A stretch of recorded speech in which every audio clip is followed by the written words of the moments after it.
Hello guys, my name is Bernardo and let's go straight into the third market forecast on Euro USD. So we're on the chart, and just to remind you guys, let's do a small recap of what happened yesterday. We are on the daily time frame, all right? And we were talking about yesterday about a fair value gap. Okay, on the daily time frame,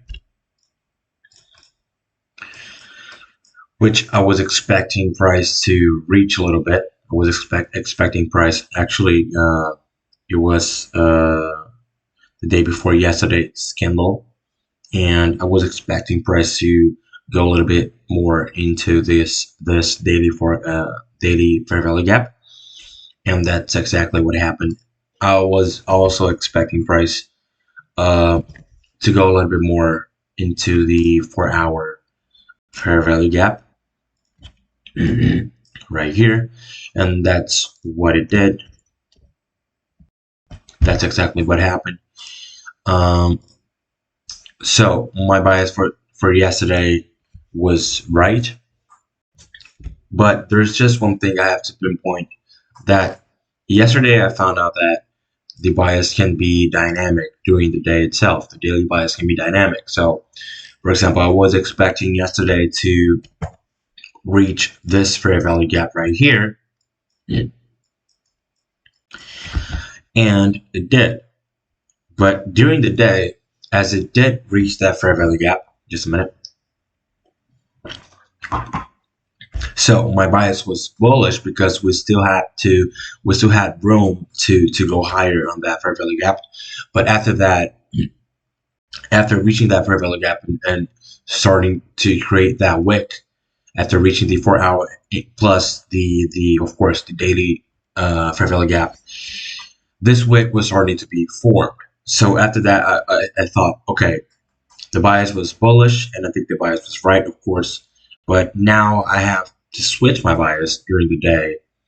I have to start to think in a bearish thought, in a bearish way, because price has already reached that fair value gap, and right now, after that, of course, I believe that price will start to make a move down, right? Like this. Let me just find it. I don't know where. Oh fuck! I never know where the path is. This path. Let me just show you. Come on, man. Path. Okay, it's here. Okay, so what I was expecting price to do yesterday was, let's say we started here. Of course, we had manipulation in this and accumulation of liquidity right here. That's why price went down.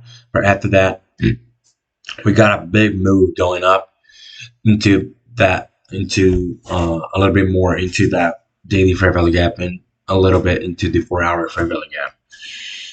And after that, what I'm expecting price to do is to actually go down, right here, to reach that liquidity right here. So right now, as I'm talking right now, as you guys can see, the price is going bullish, right?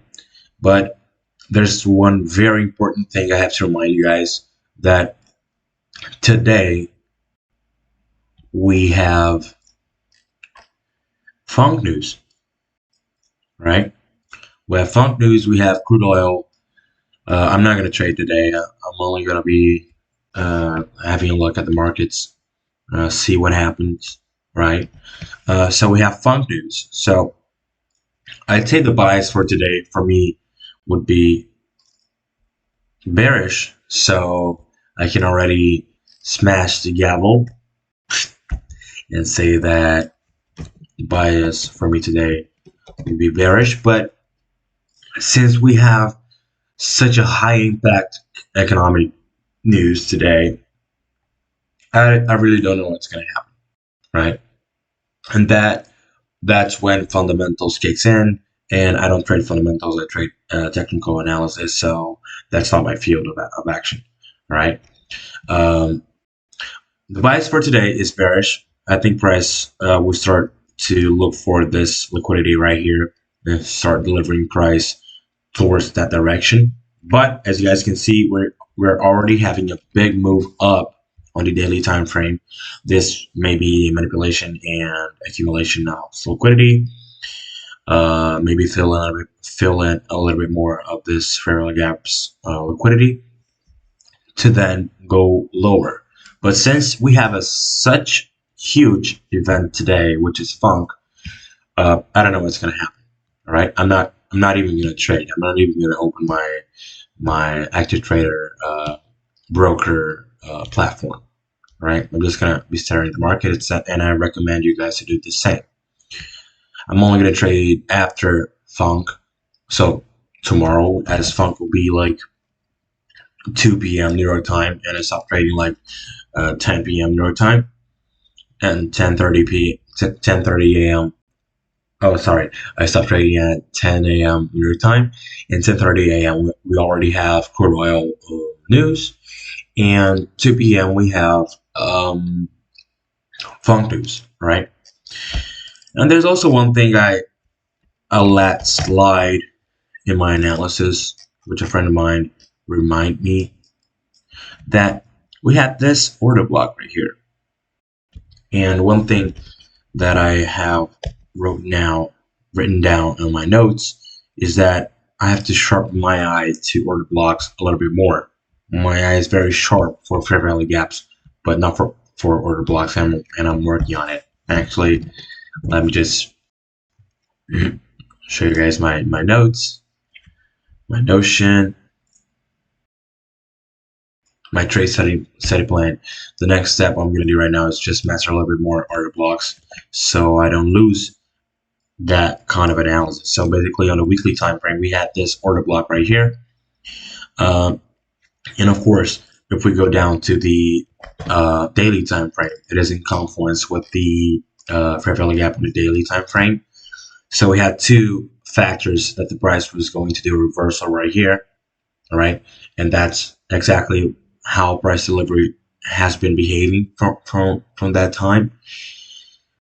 And that's it.